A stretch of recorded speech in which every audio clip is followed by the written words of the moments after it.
कृपा सागर देव, मेरे ख्याल से इन 7 तत्वों के नाम है जीव, अजीव, आश्रव, बंध, संवर, निर्जा और मोक्ष, है ना? पर मुझे ये नहीं समझ में आ रहा कि वस्तुस्थिति का नहीं समझना और दुखी होना, इनके बीच क्या संबंध हो सकता है? राजन, एक आश्चर्यकारी घटना जो मैंने देखी उसे सुनिए। एक कुत्ता बैलगाड़ी के नीचे चल रहा था। तेज धूप से गर्मी बहुत थी। रास्ते में एक पेड़ आया। कुत्ता थोड़ा थका हुआ होने से वो वहां रुका। तभी बैलगाड़ी भी वहां रुक गई। कुत्ते को आश्चर्य हुआ। फिर थोड़े समय के बाद वो कुत्ता चला तो बैलगाड़ी भी चलने लगी। उसे फिर आश्चर्य हुआ। रास्ते में आगे एक मोड़ आया। कुत्ते को बाई मुड़ने की इच्छा हुई और वो मुड़ने लगा। तभी बैलगाड़ी भी बाई मुड़ गई। अगले मोड़ पर फिर ऐसा ही हुआ कि जिस तरफ कुत्ता जाना चाहता था उसी तरफ वो बैलगाड़ी भी मुड़ गई। बस फिर क्या था, उस कुत्ते को विश्वास हो गया कि ये बैलगाड़ी मैं ही चला रहा हूँ। ये मेरे मुड़ने से मुड़ती है, मेरे चलने से चलती है और मेरे ही रुकने से रुकती है। अगले मोड़ पर एक तालाब आया। कुत्ते को प्यास लगी। उसको पानी पीने के लिए तालाब की ओर जाने का मन हुआ, लेकिन उसको तुरंत ही चिंता हुई कि यदि मैं तालाब में गया तो बैलगाड़ी भी आएगी और फिर मैं तो डूब जाएगी। ये सोचकर उस मूर्ख ने पानी नहीं पिया। आगे एक और मोड़ आया। कुत्ता शान से मुड़ा, पर इस बार बैलगाड़ी उसके साथ नहीं आई। अब वो कुत्ता परेशान, ये बैलगाड़ी मेरे कहने से क्यों नहीं चल रही अब, और बहुत ही दुखी हुआ। महाराज बताइए, वह कुत्ता दुखी क्यों हुआ? देव, मैं राजे समझ गया। उसने वस्तु स्वरूप की बैलगाड़ी मेरे से नहीं चलती ऐसा नहीं जाना, इसी कारण प्यास से भी दुखी हुआ और अंत में भी। हे देव, आपकी बातें आनंद को देने वाली है। कृपया मेरे द्वारा की गई 7 तत्व संबंधी भूलों का मुझे परिचय करावे।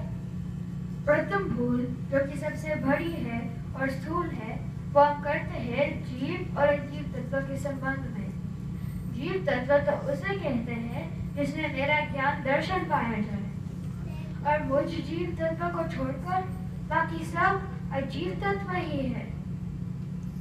ये जीव अजीव तत्व में तो जीव की कल्पना करता है और कभी कभी तो अजीव तत्व को ही जीव मान लेता है। हाँ महाराज, जैसे कि आप स्वयं को सुंदर मानते थे, पर सुंदर आप थे या ये शरीर? किंतु ये शरीर मेरा ही तो है ना? बहुत भूल में हो महाराज। आप तो जीव हो।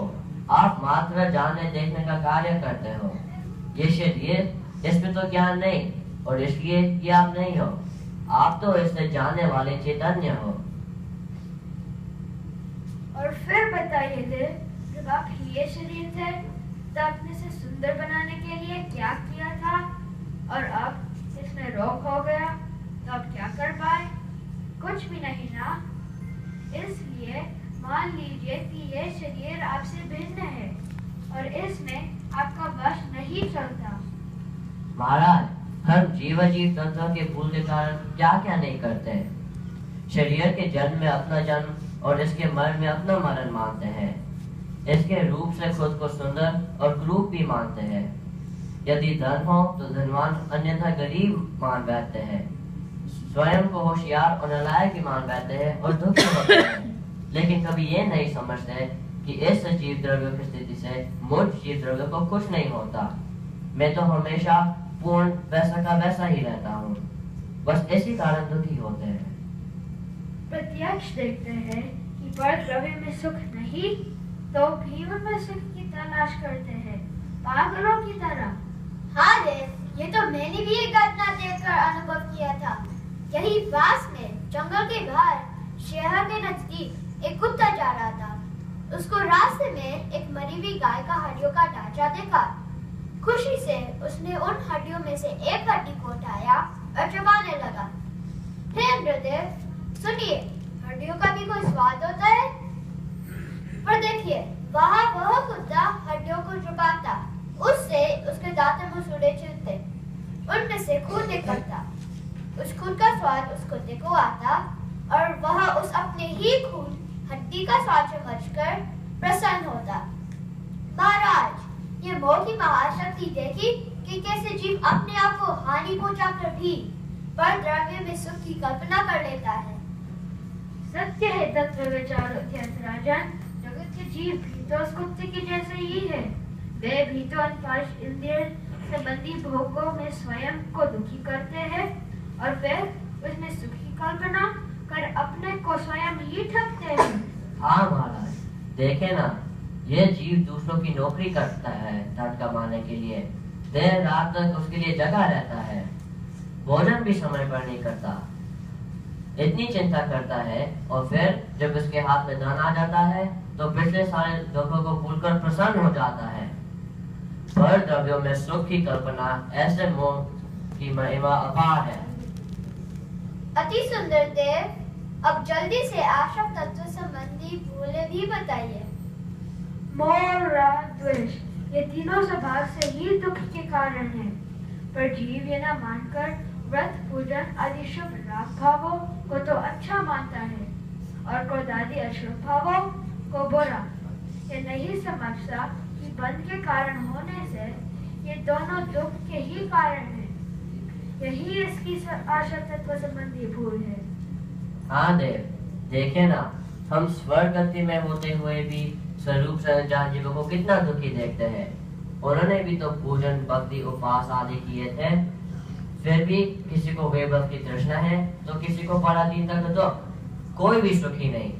निश्चित है यदि व्रतादि शुभ भावों से सुखी होते तो इतने पुण्योदयों के बीच भी ये जीव सुखी क्यों नहीं है? हे आत्मज्ञ देव, आशा तत्व संबंधी भूल समझ में आए, कृपया पंथ तत्व संबंधी भूल भी समझाइए। अब इसकी भूल तो क्या बताओ महाराज, आपका ही उदाहरण लेते हैं। देखिए, अब चक्रवर्ती है, 6 खंड के स्वामी है, 32,000 मुकुटबद्ध राजा की सेवा में नतमस्तक है। मनुष्य तो क्या, देव भी आपकी सेवा करते हैं। कामदेवों को भी लजाने वाला इतना सुंदर आपका रूप है। बोलिए महाराज, इतना सब पुण्य का उदय आपको आनंदित करता है या नहीं? अब आपसे क्या छिपाना, अवश्य ही बहुत प्रसन्नता होती है वैभव देखकर। हे राजन, यही संक्षेप में पंथ तत्व संबंधी की भूल है। ये पुण्य और पाप, इन दोनों के उदय ही आकुलता के साथ आते हैं। अतः इनमें इष्ट निष्ठ की कल्पना मिथ्या ही होती है और इसी कल्पना में हमारा जीवन पूरा हो जाता है। देखे ना, आपके सुंदर रूप संबंधी पुण्य का उदय को कुष्ठ रोग रूपी पाप के उदय होने में कितनी देर लगी? क्षण भर भी नहीं ना। तो फिर ऐसे क्षणिक पुण्योदय को इष्ट कैसे कहें? धन्य हो देव, सत्य, अत्यंत सत्य। जल्दी ही संवत तत्व संबंधी भूल बताइए जो मैं अभी के अभी ठीक कर लूं। आपसे एक प्रश्न है, हमारे दिगंबर वनवासी मुनि राजों का जीवन कठिन है या सरल, कष्टमय है या सहज? जंगल में रहना, दिन में एक बार आहार, नग्न शरीर। हे देव, मुनि राजों का जीवन तो बहुत कठिन भी है और कष्ट में भी। हे जिनमतावलंबी राजन, बस यही संबंधत्व संबंधी भूल है। हम जीव धर्म के रास्ते को तो कठिन और कष्टमय और संसार को कितना आसान और सुलभ मानते हैं। अरे एक बार उन नग्न दिगंबर मुनि राजों की अंतरंग 3 कषाय अभाव रूप अनन्य परिमति को भी तो देखिए। फिर बोलिए, कौन ज्यादा सुखी, वे या हम? निश्चित ही वे। हे उपकारक, इस तरह कभी मुनिराज का जीवन तो देखा ही नहीं। आहा, वे कितना धनवान और मैं कितना गरीब। अच्छा, अब निर्जर तत्व के संबंध में मुझ पाप ने क्या भूल करी, जल्दी ही बताइए। आत्मज्ञान के द्वारा अपनी इच्छाओं का नाश करना ही निर्जरा है और यही सुखमय है। लेकिन खेद है कि अज्ञानवश जीव इच्छाओं की पूर्ति में ही सुख मान लेते हैं। हाँ, वे विचार नहीं करते कि इच्छा तो दुख का कारण है, आकुलता की माता है और इच्छा पूरी करने जाए तो नई नई इच्छाएं पैदा होती है, शांत नहीं होती कभी। अतः इच्छा पूर्ति ही यदि सुख का उपाय हो तो हम तो कभी सुखी नहीं हो पाएंगे। हाँ देव, का गड्ढा कभी नहीं भरता। मोक्ष तत्व के संबंध में क्या भूल है? हे शिवाभिलाषी, बताइए आप सुख के लिए क्या करते हैं? एवं क्रीड़ा करने जंगल जाता हूँ, सरोवर में नहाता हूँ, नृत्य नाटिका देखता और कभी कभी शतरंज आदि भी खेलकर प्रसन्न होता हूँ। महाराज सुनिए, हमारे ये सारे सुखी होने के उपाय झूठे हैं, क्योंकि सुख तो निराकुलता वाला होता है और ये सब कार्य तो आकुलता देने वाले हैं। हम आकुल होकर सुख उत्पन्न करना चाहते हैं, यही हमारी मोक्ष तत्व संबंधी भूल है। और तो और महाराज, हम सिद्धों के भी सुख की कल्पना इंद्रिय सुख की तरह कर लेते हैं कि उनको ऐसी जाति के सुख सिद्धशीला में होते हैं, लेकिन उन्हें तो इंद्रिय आनंद निराकुल होता है। वह इंद्रियों की भट्टी से भिन्न अलौकिक आनंद है। उसे जानना और उसकी प्राप्ति का उपाय करना ही मोक्ष तत्व संबंधी भूल को सुधारना है। हे तत्वज्ञ देवो, आप दोनों धन्य हैं। आज आपने मेरी आंखें खोल दी। इतना समय यूं ही पागलों की तरह मैंने इस संसार में निकाल दिया, लेकिन बस अब और नहीं। देह और संसार का ऐसा स्वरूप देखकर मैं इस अश्रन शांतिपूर्ण संसार में बिल्कुल भी नहीं रहना चाहता। आपसे तत्व लाभ पाकर अब मेरा मन जिस दीक्षा लेकर आत्महित साधने को ध्यत हुआ है।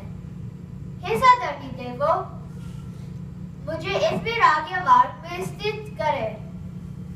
धन्य हो महाराज, धन्य हो। आपकी ऐसी सुंदर भावना वंदनीय है। हम आपके वैराग्य की अनुमोदना करते हैं। अब शीघ्र ही मुक्ति सुंदरी को वर अनंत सुखी हो गए, ऐसी हमारी मंगल कामना है। हे देव, अब जिन देव के मार्ग पर बढ़े और मंगल आत्मा तत्व की प्रभावना करें, यही हमारी भावना है। हे महाराज, आपके पुण्योदय से आज हमें ईर्ष्या हो रही है। हम देवगति में आप समान संयम को धारण नहीं कर पाते और वीतराग मार्ग पर आगे नहीं बढ़ सकते। आपका अहो भाग्य है। आप जल्दी ही सिद्धों की श्रेणी में विराजमान हो, ऐसी हमारी निरंतर कामना है। आप साधुओं को धन्य है जो आपने मेरी इस मार्ग में स्थिति करी। अब बस इस राजवेश में और नहीं रह जाता।